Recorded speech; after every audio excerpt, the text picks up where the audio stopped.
And we're live. Hello everyone, this is Ninja DC, joining again for another reaction video.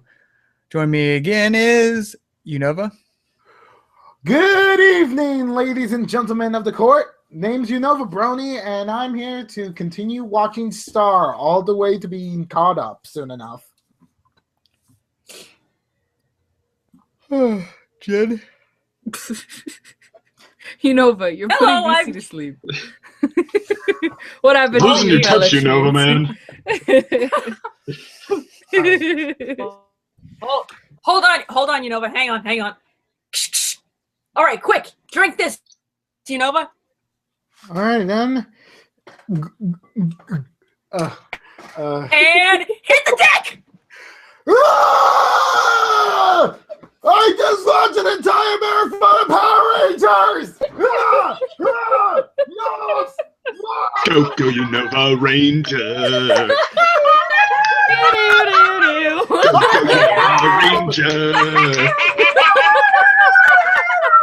Go, Unova Ranger! You mighty freak out, Unova Ranger! I'm freaking out, Unova Ranger!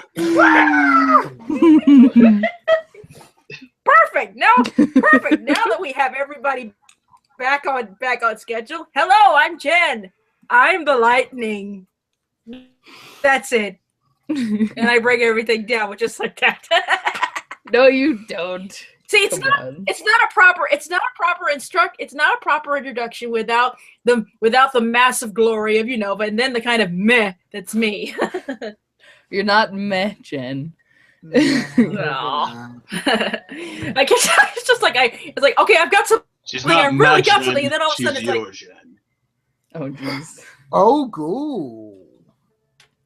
Who am I? Hello, everybody. I'm Cadet Redshirt.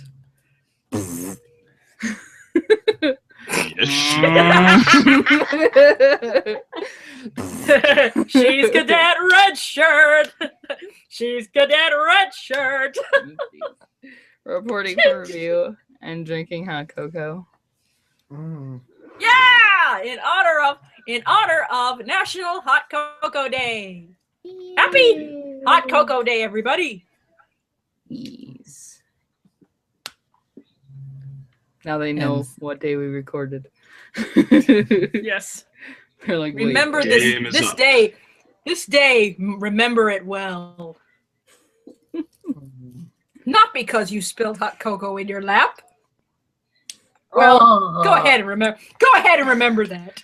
Legit, I almost spilled it. I was like, oh crap. Jen, are you narrating my life? I'm sorry. Can you give me $1 million? Okay, hang on. I need to hang pay on. off Let me write out the college. script. Hold on. Let me write it out the script. And then suddenly, someone knocked on Cadet's door and said, "I want to make you famous by paying you $1 million for something you'd already do." And then Cadet sits back and says, "Oh, how they scoffed!" The end. The end.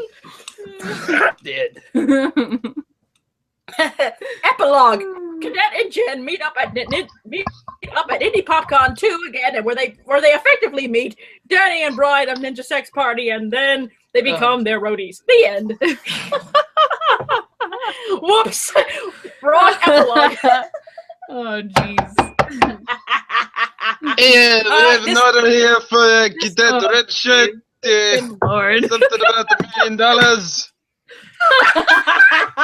Yes, Cadet, I am narrating your life. Okay, Cadet, you know what Come to back do. later. You've been preparing for this. I've been preparing for this. Say, oh, yes, you have to. Yeah, apparently, I'm narrating your life. So my prediction is that you will sit back and you say, "Oh, how they scoffed." I don't know. It sounds more like a Jenn line. It's actually a nostalgia critic line, but oh, come on. It sounded funny at the time. It is a a feeling nostalgia that critic script. line. I know give $1 million. I come back never. Oh gosh. No, get here. Get back here. Give We- her that $1 million right now. We have derailed way too far, you guys. We went up and down the dear. rabbit hole. And We've we've just have to- We've got all sorts.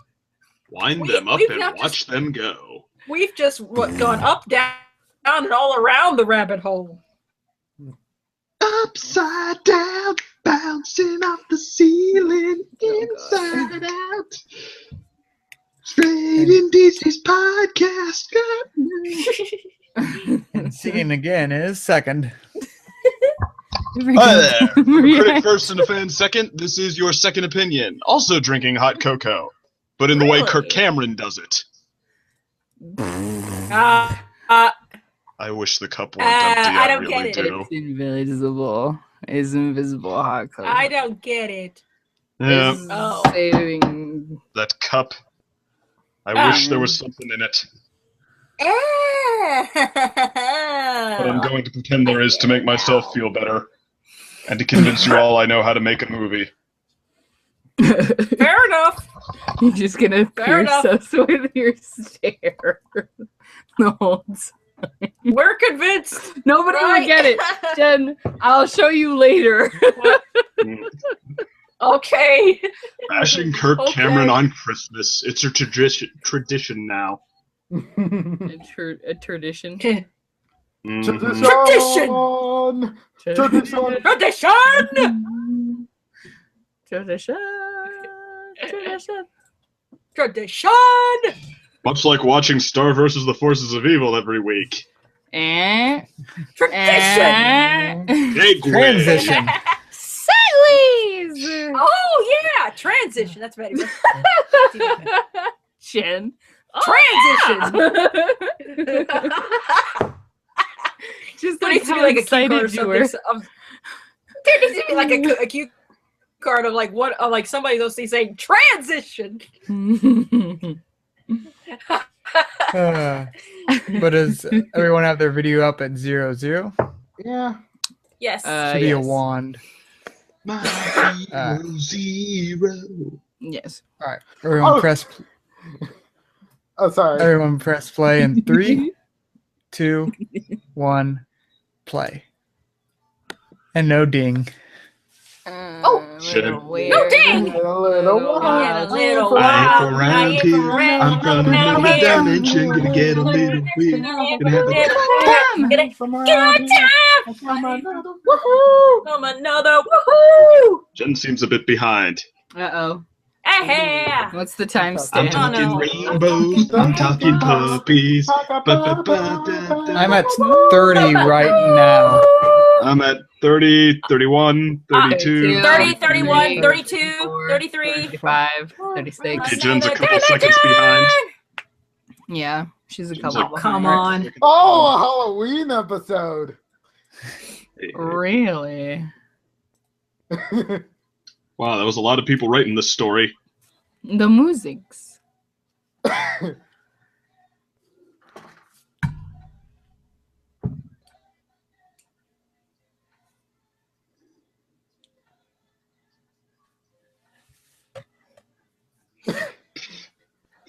They're so little. Is Mark out trick-or-treating at his own house? No, I think he's just like walking them through to make sure that nobody messes with stuff.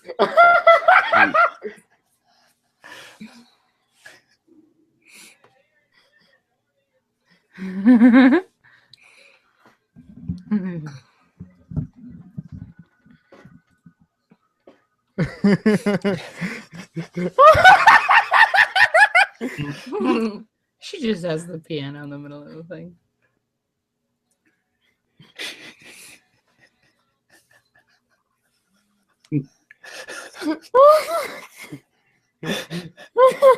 Serious.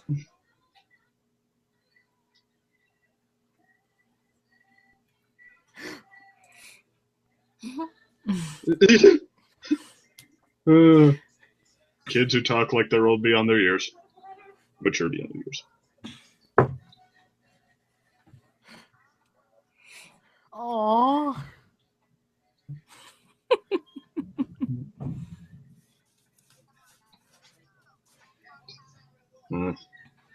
Well, still a little better than Fluttershy's attempt. Jeez. Can't believe Star's dressed up as Bluto. I got yelled at that in the comments section. It's Luto. Oh.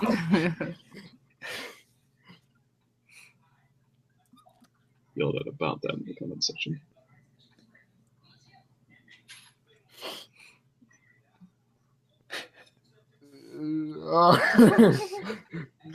She's got this look.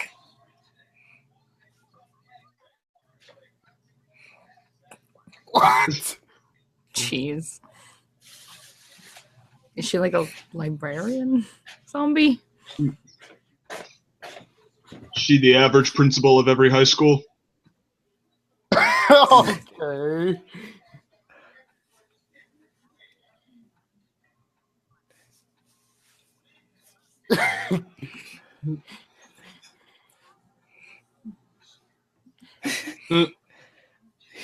Oh. Oh. Ha! Oh, great. Yeah. Okay. Ew.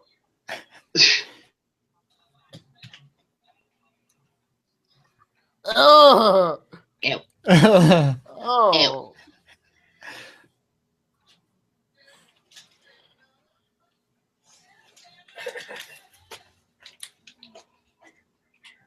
All you have to do is look into your friend's eyes and say his name 3 times. What? And prepare to be disappointed. That's anticlimactic.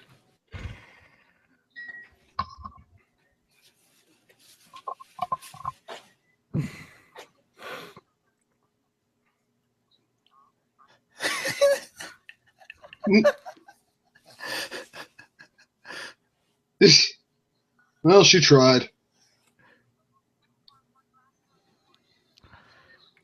Sort of. Does anyone besides me like candy corn? I love candy corn, actually. I do. I don't. Not a fan of it. Huh. 3-2 majority. That's a record for me when it comes to candy corn. We did Oh. something. Wow. Wow. Throw him out.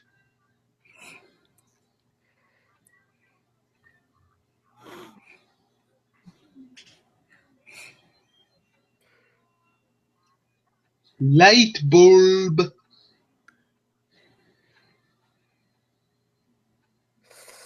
Oh. It's like to eat her soul.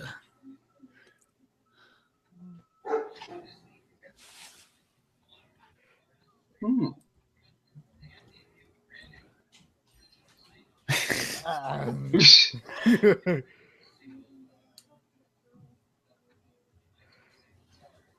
Is that a real kid voice actor? Yeah. I don't know. What in the world? I think Marco's not the only one bribing kids off the street to participate. Oh. And now we don't hear him anymore. And they stopped. Oh crap. Okay.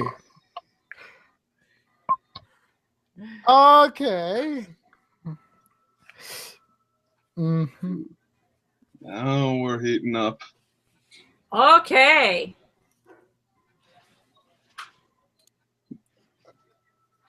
Ew! Ow! Ow! Oh, that's...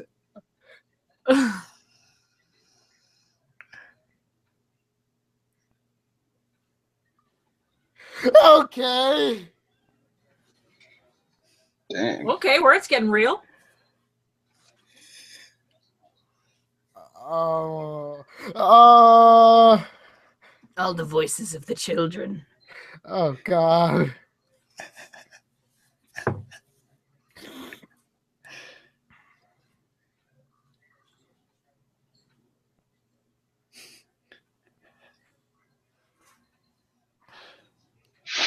And nightmare fuel. Okay. I did not. Now expect then, this nightmare at fuel. all. Huevos de muerte. That was What in the hell? Dad's reinventing himself. Oh no. I only tried. Oh jeez. Candy corn.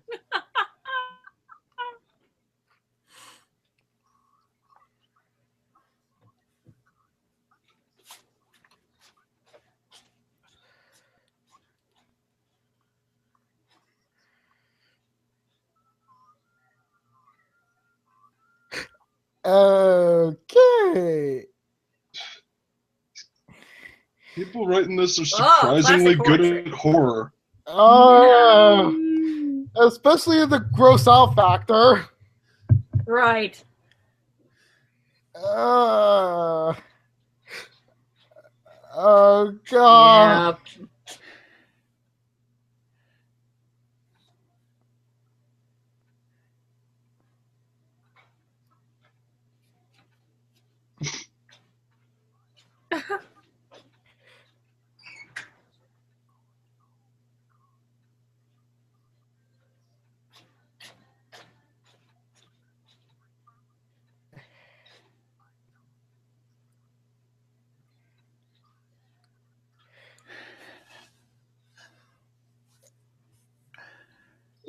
Well, that's scary. It's like a subtle art. Oh. Oh gosh. Hmm. Wow. Dang.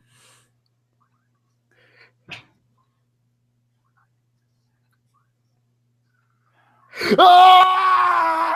Oh shoot! Oh, boy. Ah.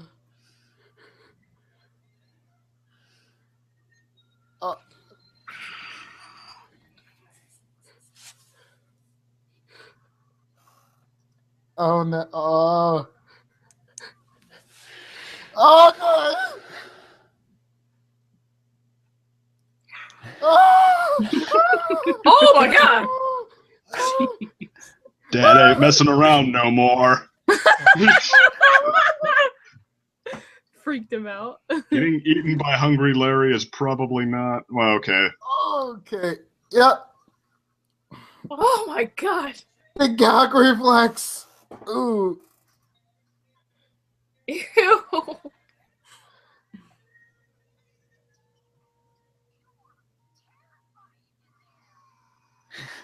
What?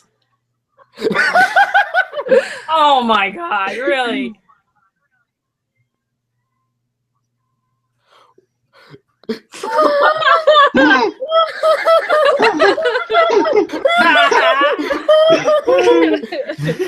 The face. It's like, oh, done. Dang. Uh-oh. Okay. All right. Lots of people writing this story too. What do we got? Oh, the spider with the top hat one? Uh-huh. Uh, Oh, wait! I knew it! What? They're inside the wand. Wait, oh. That's what it is. I get it. Okay. Oh,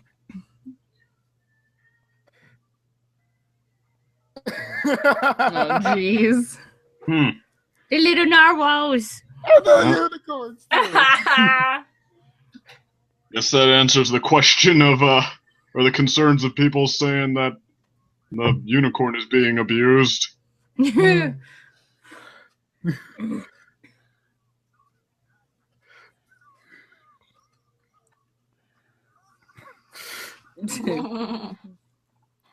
Morale builder.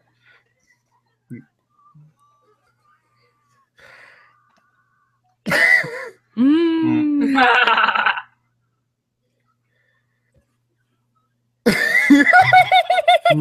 Oh, jeez.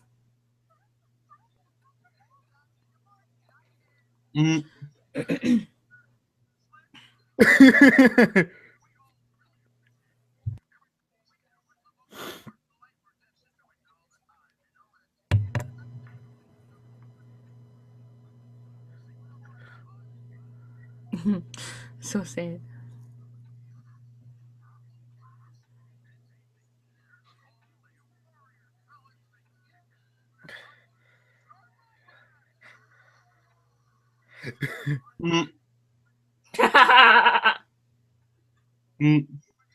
So, what will Spider with the top hat be doing this time?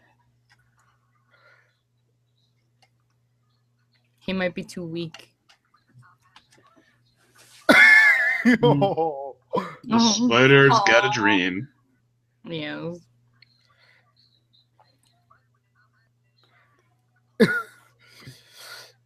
Oh. Oh no! Stop it! Top hat Poor blast. Spider. Oh, jeez. Oh.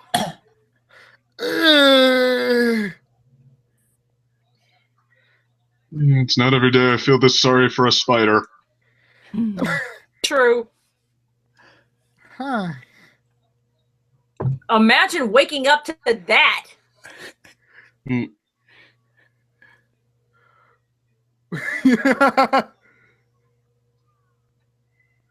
Bubbles! Fucking Oh my god. Hey, it's a snail. Oh. Oh, working through the pain. Working through the pain. Oh dear. Oh. Ow. Oh. Giant butterfly.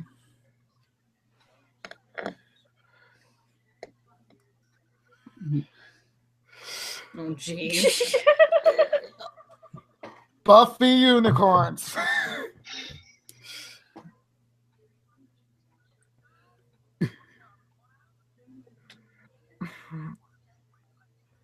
Oh. I mean, Star could go Spider-Man with him, couldn't she? Slinging webs everywhere. Yeah. She could. No. Oh. Oh no. Oh. Oh, and he is dead. And he's dead. He's gone.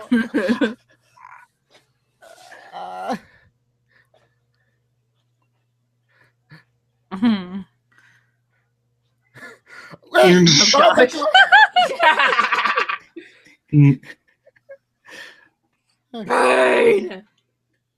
Okay.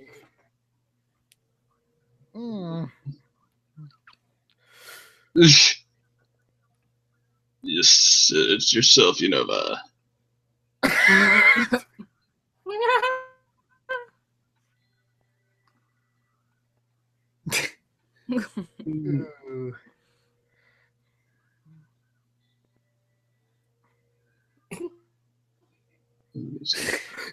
Fracture.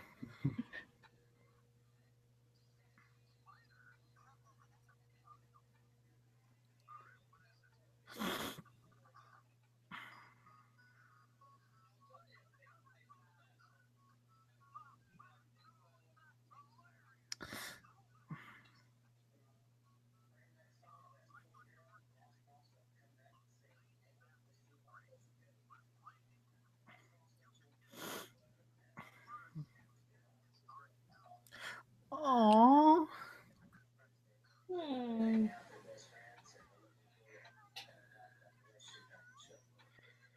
Oh, okay. Dang. What? Donkey and dragon were influential, it seems.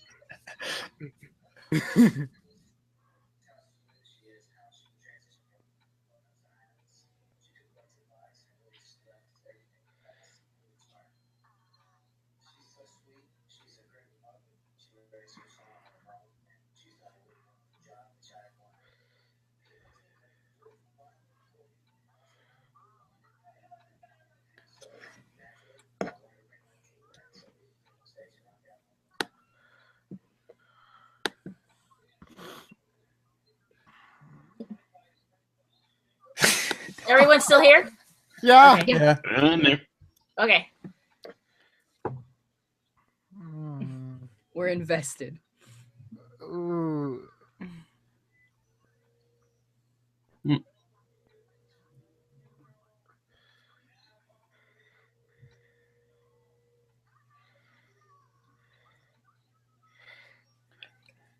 Mm.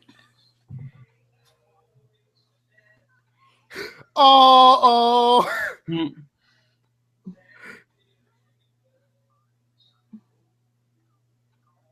Uh-oh. Oh. Uh-oh. She hasn't been in a fight like this in a while. Oh, crap. Oh. Oh.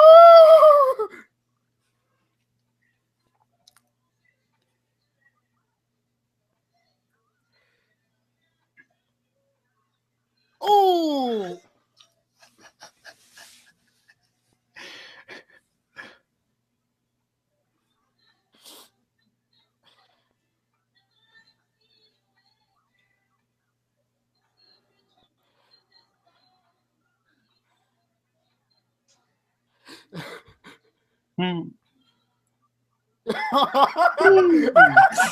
Let's see the few letters there. Oh. What the Oh my god!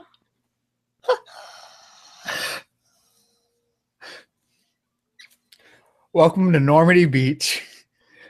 Oh, wow. Oh my god. What? Oh! Jeez. Oh God! Whoa. Oh God! Oh my god!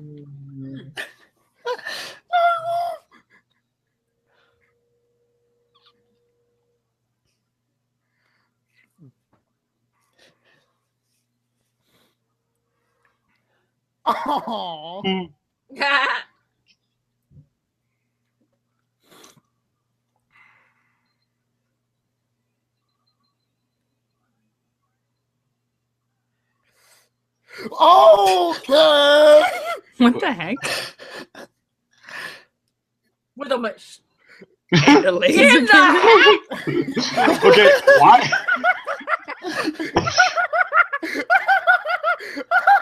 They're a little tiny toys. Oh Okay, What the hell? why did you feel the need to practice body slamming?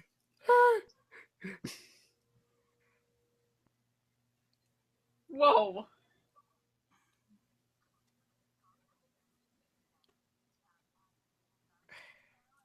What?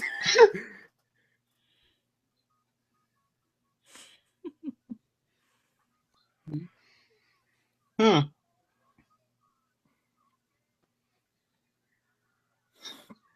Or target practice.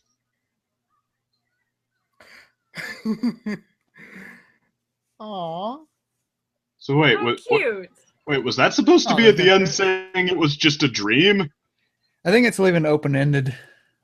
Hmm. Oh, okay. Dream big, and then he. Yeah. I like call that the Wreck-It Ralph episode of Star Oh, maybe Wars. it wasn't. Maybe it wasn't. Maybe it was a dream. Accurate depiction. I There, mean, DC. it would kind of make sense because, like, the moral that okay, maybe you just have an awesome friggin' Gatling gun in your hat. Like, that's... I mean, granted, that's something Star would do, but I guess it's not much of a moral, but I mean... Just still the mechanics of it is really cool. Like, I was expecting more like a Kung Lao kind of thing. It's like there's a blade in the hat, and you turn the hat and everything, and throw the hat and such. But I didn't expect a Gatling gun in the hat. Wait. So what you I didn't expect a Gatling gun in the hat. Wait, Jennifer. So what you were suggesting is basically like speed wagons, like top hat with like cylindrical blades, essentially like being thrown at the opponent. That is exactly what I was suggesting. Yeah, because like that's like the one character I associate that sort of like hat quality with, and it's freaking awesome. Bowler hat. Yeah. I was thinking like a Kung Lao from Mortal Kombat, but his is not a top hat, but still the mechanic of it could have been the same. I gotcha. I'll be right back. Okay. The fact that like this last episode basically answered the question that I was wondering about, like the creatures Star summon with the spells, just makes me feel quite appreciated that I even asked the question in the first place. Like, I didn't think there was an actual world in there. I thought there was only like the unicorn that powers up the wand. Didn't think there was like an extra dimensional path with like all the spells essentially. Yeah. Right. Just all the crazy fantasy like settings with like a bit of like a mundane mutual life like inside the wand. It was a really nice treat seeing everyone like that, like like I mean like I guess like that even opens up the board to more questions like do these creatures get selected to be dwellers of the wand, or do they always live inside of the wand? Like, yeah, because then what happens when I don't she learns know. a new spell? Yeah, it's Like, how does this happen after the spell is learned? Mm-hmm. Yeah, and also How does she acquire it? Yeah, like, do they just appear out of nowhere and then start living in the wand after that? Maybe. Yeah.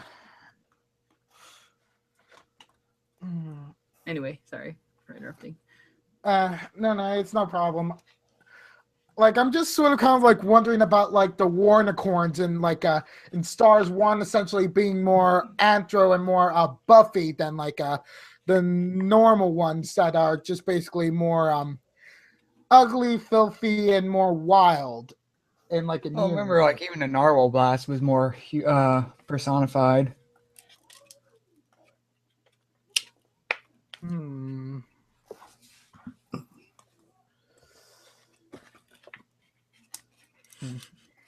But yeah. Friggin' first episode with the Halloween thing. That legitimately terrified me for a bit. I was just like, why? It was a combination of the music, the lighting that they did. They had a lot of like shading tricks that they used, and I'm so happy with that kind of thing. Like there's that scene where they walk into the room and she looks around and there's like the teddy bear is just completely torn apart with like claw marks and like the black like the ooze coming across it, but the lighting that they put on it made it even creepier. And I was just like, oh, this is great. Oh, it's so good. I'm not a fan of scary things. Like I don't like horror movies. I'm not big on paranormal type of stuff. But this was like, I felt like they did that really well in that episode to where it's like, I mean, I guess that's the thing is I knew that they would be fine because it's Star and Marco and they're the main characters of this series. Like, I don't know. They wouldn't off them with this kind of an episode. Either of them. They wouldn't do anything traumatic like that with that, It was just I don't know. I thought they did really well on that. Going back to that by the way. Like honestly, from my own experience, I can never get myself to play any sort of like horror game like Five Nights at Freddy's because Oh, really? I kind of can't handle jump scares. Like I feel like even though I never really experienced a jump scare, like it kind of correlates with like my fear of balloon popping because I'm always afraid of surprises like that, like a sudden shift in like in the normality of things. Like Right. and basically that episode I think was the most terrifying episode I have ever seen in my entire life of anything. even more than like say Summerween from Gravity Falls, even more than like what happens in like over half of those episodes of Gravity Falls or Curse the Cowardly Dog, anything like that. Like, I'm a big fan of suspense building. I'm not a fan of jump scares either. Like, I can't. Like, the thing with this is that it was atmospheric. They did everything right with the atmosphere. Creepy. For me, it's the fact that for like Hungry Larry, like as he eats more people, he gains the vocal talents of those he eats. Yeah. And it's just like it's like combining the aspect of like the delightful Reaper from like the Grim Adventures of Kids Next Door, but also combining it with like the Summerween monster, and combining that with like the typical monster you would see in a video game that would display those traits together to form a bedsheet ghost that is literally terrifying with its blackened saliva, which when they pointed out it was saliva, that's more terrifying than blood. You don't do that. You don't do that. If horror movies decide to go that route, I'm sorry. More people would be screaming. More people would be screaming. Actually, yeah, this like I don't know why, but this design reminded me of that one, like the one boss monster I fight in Demon Souls. I forget its name, but like he had a bird on his head and like a giant cleaver in him. So Yeah, it like, reminds you of that? Yeah, like this way, like his body design, I just reminded me a lot of that.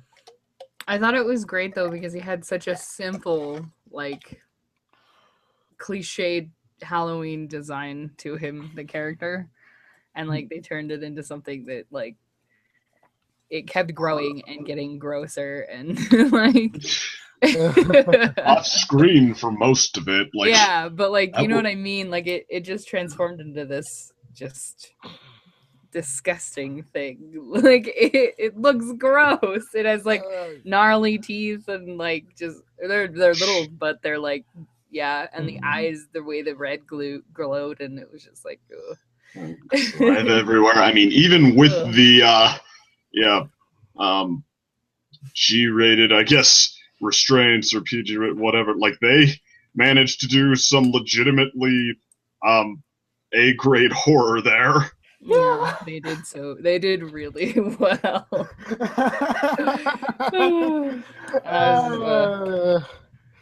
Yeah. Just like the keeping him off screen and the kids that look like they've they're under the bed surrounded by the saliva, like we don't know what he's doing to them, and then we just he's still hungry. Yeah, they just start disappearing. I mean, just like all of it played very, very well. Yeah. Like I was saying, I'm a big fan of the suspense building. I'm not a big fan of like jump scaresy type things. Yeah, well, I mean, I felt like they did this really well though with all of that. It was a lot more suspense and it was just atmospheric overall, and I'm just like, oh, it's so great. I mean, jump scares out of nowhere. I don't even know if they're like that scary, or at least if they're like, if it's like, a full scare, like if it's just if like a jump scare happens and then like a whole sequence of tension kicks off, like that's one thing. But I mean, I don't know, just a jump scare that's like. Yeah, it's not even horror. I get like angry. I get angry, like visibly angry when there's a jump scare. For me, Thank you for screaming in my ear. I'm like, that was like legitimate. It just, you set off the instinct. You don't even like make me question things. It's just instant. And then I'm like, that was really, really cheap, you guys. Like, I'm I back. hate jump scares for that. Welcome back. Okay, I'm welcome back. Hello. I'm sorry. My connection just completely shorted out of me and I had to restart my laptop again. I'm sorry. Sorry. Okay. What I no miss? problem. What I miss? Basically Talking about how What I good the miss? episode was at horror. Yeah, it was. Yeah, surprisingly good. Surprisingly good. Mhm.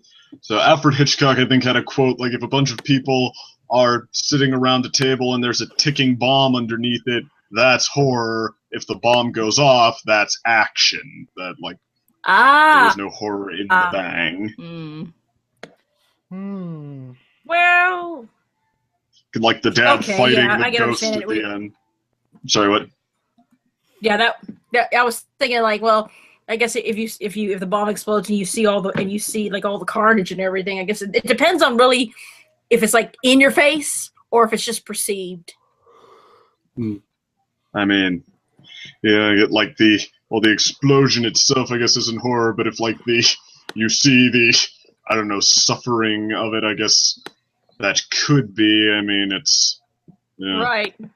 it's clear territory, but I mean, just like, yeah, see it like I think a lot of these horror movies, like they think just I don't know, the killer putting the blade into someone is just in and of itself scary, and I mean, we see that in action movies all the time, so yeah, no, not really. But a lot more quicker. And how you play it, but I mean, no, I mean, Kill Bill is gorier than any horror movie, and we're not scared of that, like her fighting the crazy 88, we think that's awesome. But, Right.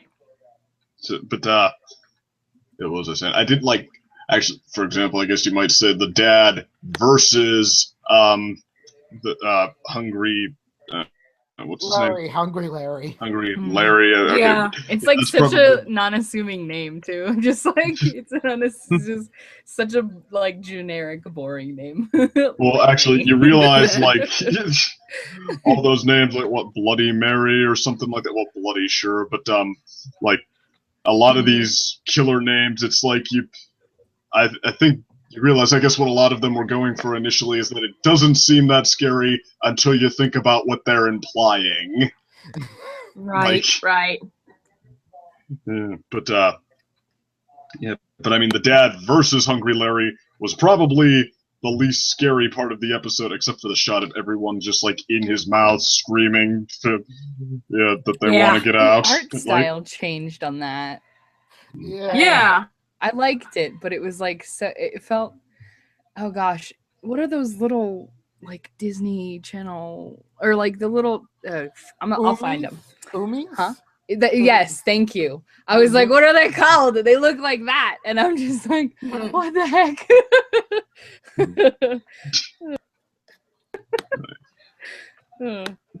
Yeah. Anyway. But yeah, I almost wanted the Yes. dad taking him down at the end to go on a little longer, like for there to be more to it. Because I mean, triumphant comebacks in the middle of horror can also be really awesome. Right. Like I almost wanted to see the dad like reinvent himself or something as a true monster that like completely one up him. It's just like instead he sort of charges him a couple of times and just like gets more, I don't know, into it as he goes, more inadvertently scary, I guess. Yeah.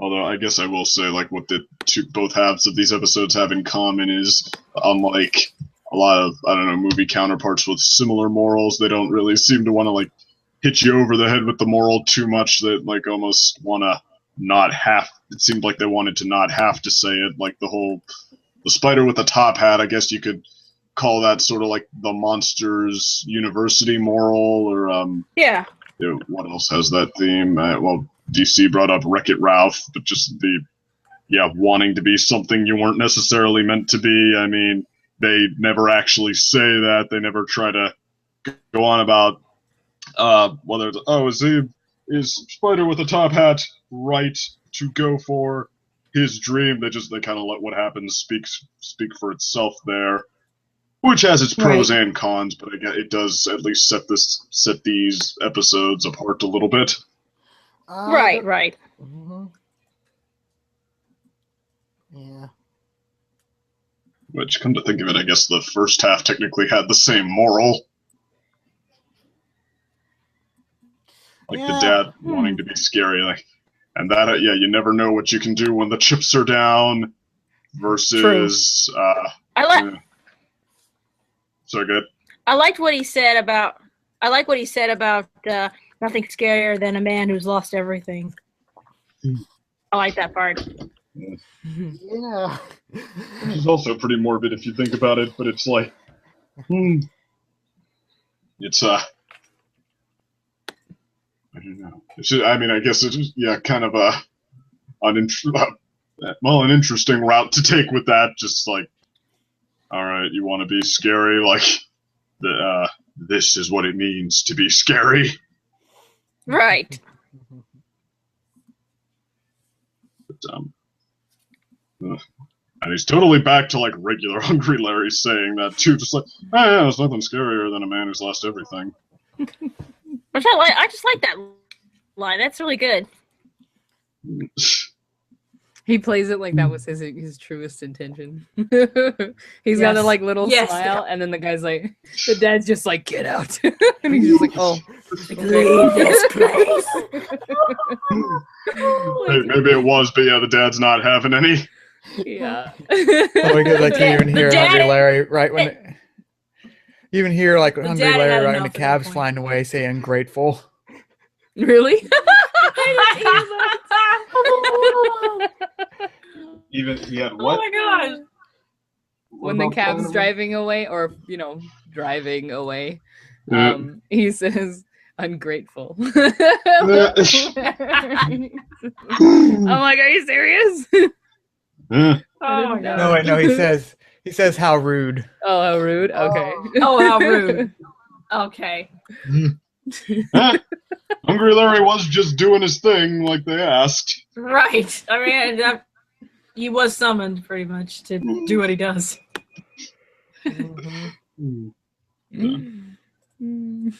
It's so funny sometimes, like when Star does these things, and yet there's no repercussion or punishment for her. There's very, very, very, very minimal like punishment for her. But not that I'm not complaining about it, but just something I noticed. I mean, less so than season one, but in season one. But yeah, the show still sort of has that, I guess, just like wish fulfillment quality that, like, explore the untempered imagination of adventures in all these crazy universes, and you kept commenting on how many writers there were for each of them too.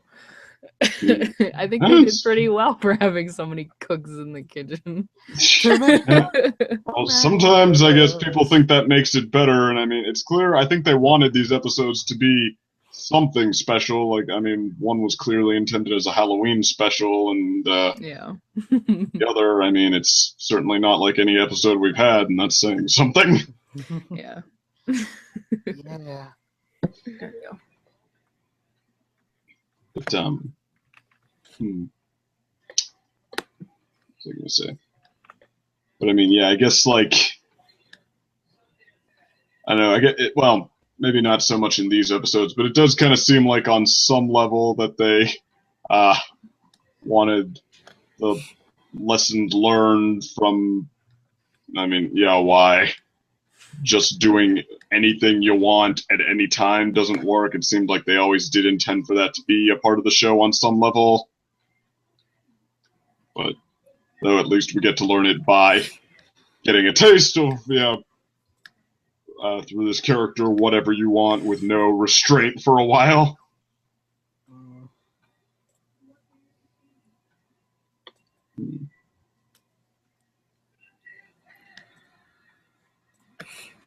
What is that playing there? No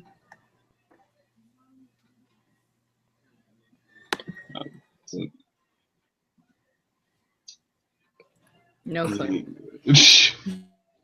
Overall, though, I really liked both of these. Mm. Another Star Yes. episode where Star's not really in it is the spider with the top hat. Mm-hmm. Yeah. So, does anybody? How about the "Was it all a dream" ending there? Damn it! I don't know. That's a very open ending. Yeah, I mean, like, you can interpret it as like, oh, it's a dream, or hey, it's the start of a new day with a newfound appreciation about yourself. Mm. It's We'll like, find out probably later in the season, I have a feeling. Yeah, like if she uses him again. Yeah, well, I mean, if we do find out, then it's probably going to be, yes, he totally did it. But, Yeah. That would be really cool, though. Yeah, but like that one, like I just like how that one actually got even darker than the Halloween one. oh, with like the giant. And yeah, we're like we have no clue what's going on. And then like this is shown as like the ultimate doomsday for like the wand, and it's just like, wait, that kind of makes you wonder. Was like if it's because of it's half a wand, does that mean half the residents? Inside Wow. the wand? I won't say that didn't cross my mind, but I mean, I almost felt like that'd be overthinking it. Or basically the other half of the wand is pure energy, essentially. Not like the intelligent life that is inside of like a Star's wand there. Oh, man. Unless what's his face lives in it now. What's his face? The cloud guy? Coffee. Oh. Unless Coffee actually The lives in it, because this speculation. episode would. Thank you. Actually, that would be kind of brilliant, because, I mean, yeah, if they're establishing that's how it works, we know that Yeah. Pluto is hearing things, and he's starting to use phrases Toffee said, and... Yeah. And then this episode would confirm that it's possible to live inside the wand. So it's possible. I was also thinking about like, can monsters be capturable in order to make spells out of them? Pokemon. Gotta catch them all. If a Pokemon universe would outshine Oh my Reflex in a God. heartbeat. Look at this ultimate wand full of any Pokemon you can select. Bring on all the Slackings. Now go for an aggressive stampede. And then after the first wave, just wait for 5 minutes after they do some relaxing for a bit. And then attack again. What he said. Then again, someone could easily be like, bring on the Salandits! Then it's just be like raining lizards all over the place. And it's just like, what's so dangerous about these? Oh.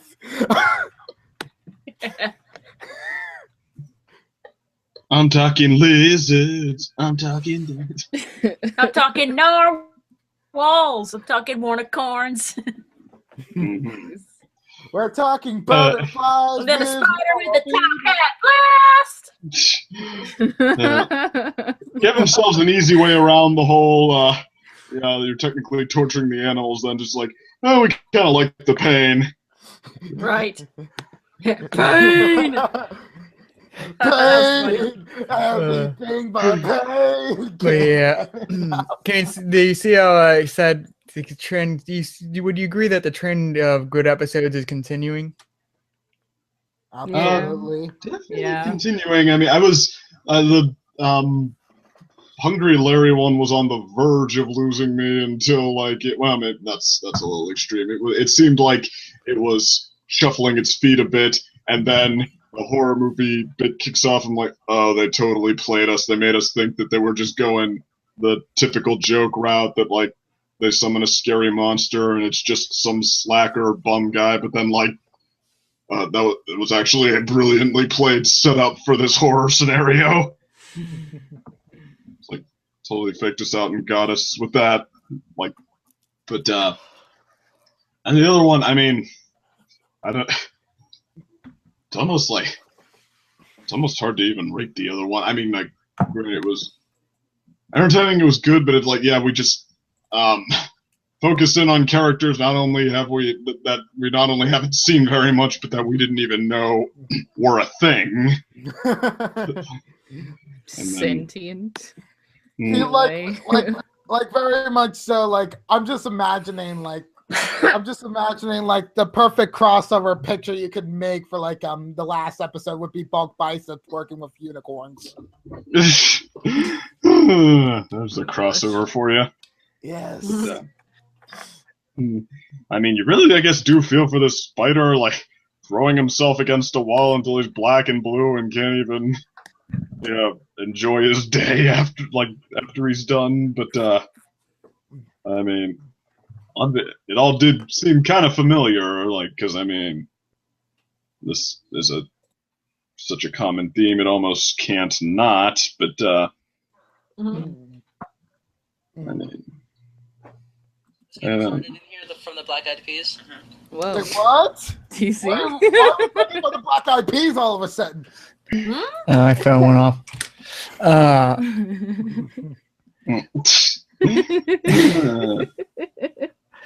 Sonnet. Ads. Technically. All right. I guess final thoughts on these. Great episode. Oh, Jen said great. Oh, dang. What? Usually you say good episode. So Great, I was like, yeah. oh, crap. Well, this is okay. Well, this is a great episode. It really, I was surprised at how well they did the horror factor in here, but yet keeping it, you can't go adult, with these kind of things. But still, it was good enough to get the kind of fear going in you. So great episode. Really? I mean, I guess. I don't know. I guess I've been saying for the last few that each one is either matching or topping the last one, and I mean, like this one, I don't know if I can say it was better than the last one, but I mean, it was still like top tier for this season, and it was like maybe not better, but definitely different. Like, I don't know if we've had any episodes like these before.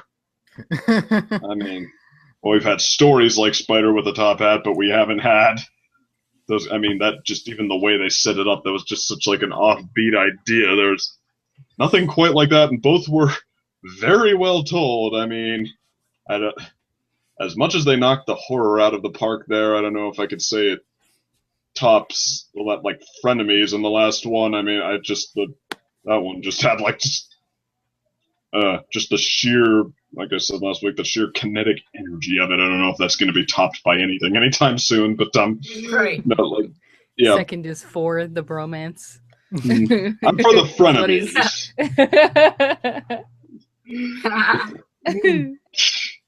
Which, well, then again, regular romance is getting so shop worn that maybe Marco and Tom together does blow everything else away.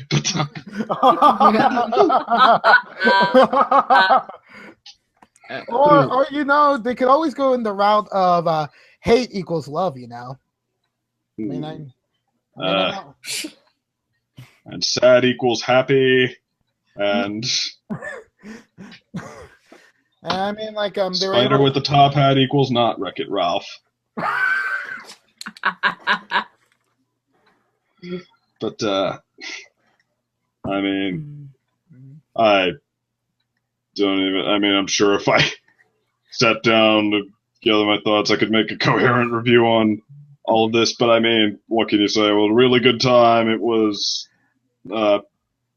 It seemed like they knew they wanted to do what they wanted to do, and they didn't want to hit you over the head with it too much. So, yeah, they just kept it into a really cohesive whole that flowed very well, played very well. I mean, what more can you even say?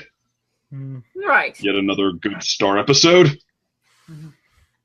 As for me, I think I would honestly have to say Spider with a top hat is now my new favorite episode of season 2. Like seriously, all those out of context characters that was introduced from like in the wand was just so immediately inviting to me. And like it presented like such a warm environment, and as mentioned before, kind of answers my question about like the creatures within Stars wand, which really has me pleased, because like me starting to like have questions about like some of the weird stuff going on in like cartoons has never really happened before, because I'm usually so chill about everything that happens. Like, oh, something weird happens, I don't see anything weird. Show can just do whatever it wants, and I just won't find it like at all surprising. Just only when I started watching it with like other people and me actually like coming up with like that sort of like question about the cloud, because of like the whole issue about like the cleaved wand thing. Like, and the fact that it was actually resolved, it's kind of like a fulfilling experience you would never expect to have, but once you do, it's just like the warmest thing ever. I will say, as far as the characters in the Wand, Spider with a top hat was a very easy character to like. Yeah. I mean, the show seems to know what to play up and what not to. Like, they didn't try to, I don't know, hit you over the head with what a sweetheart he is or something like that. Just, yeah, how he goes about his day entertaining with everyone, and how he's kind of the man for it, the one that, yeah, they all rely on for the entertainment, stuff like that. I mean, just, I totally need to think these things through or something. I am not coherent before I say them. But, no, like I said, you know, like they showed you rather than told you. Just, yeah, everything he puts himself through, and how he kind of, even when he takes it on the chin, he just kind of carries on, doesn't even seem to like acknowledge the blow too much, and yeah, just like very, very easy character to like. And I mean, especially like the other thing, I guess, that it's easy for a design of a character to be kind of cloying, kind of manipulative, and when a show, a movie, a story manages to make a design sort of their own, then it's almost easier to buy it again. Like a spider with a top. How many times has a spider, besides maybe Charlotte's Web, ever been cute? A spider with a top hat is our lovable hero. Jeff from Billy and Mandy. Yeah. Oh yeah, yeah. There's also Sticky Legs from Uh-oh. trying to remember the episode from Scaremaster. Oh, Sticky Legs. Yeah, Sticky Legs. Oh yeah. Let's see. What other spider characters are there that are admirable?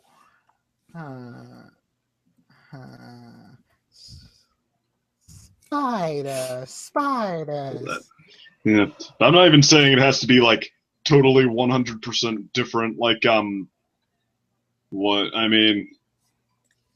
Everybody gets sick of cute little girl characters really fast. Like, I think the girl from Oliver and Company has caused a few people to hold their ears. But I mean, you look at what was it, Anne Marie from All Dogs Go to Heaven? Like she. Oh yeah, yeah, I remember that. A typical design, a very common design, and yeah, even her voice. I mean, Judith Barcy's voice.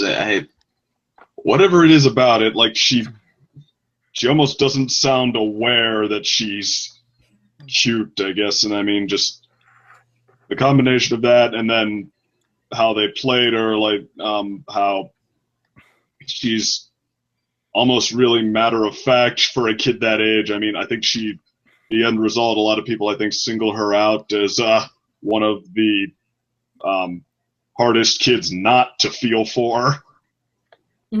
Hardest movie kids not to feel for. Like she, as Mark's girl said, enough to pierce you right through the heart, even if you're not big on little kid characters.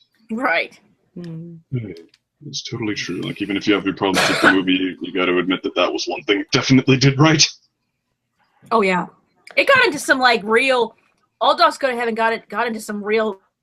It was the first movie that actually I could say really animated movie that could actually really scared me as a kid, especially with Charlie's Nightmare. Oh yeah. Oh my gosh. Oh my gosh, that I would see that in my nightmares for a while, but really that was the first time I'd really seen like something that could be considered maybe adult. I only got to see it once when I was a kid, and I was so young that like by the time I watched it again in like high school, all I remembered is that it felt a little more real than All Dogs Go to Heaven 2, which used to be on Disney Channel all the time. And then, yeah, I was surprised by how I actually found it kind of awesome. Yeah, I don't think there should have been I don't think there should have been a sequel for that at all. Or a holiday special. Oh, definitely. Poor Don Bluth. Root for him in his quest to make the Dragon's Lair movie. Yes. Oh, jeez. Seriously, though, don't get him to do the death stare. No! Anyway, back to this closing up. Any other closing thoughts on Star?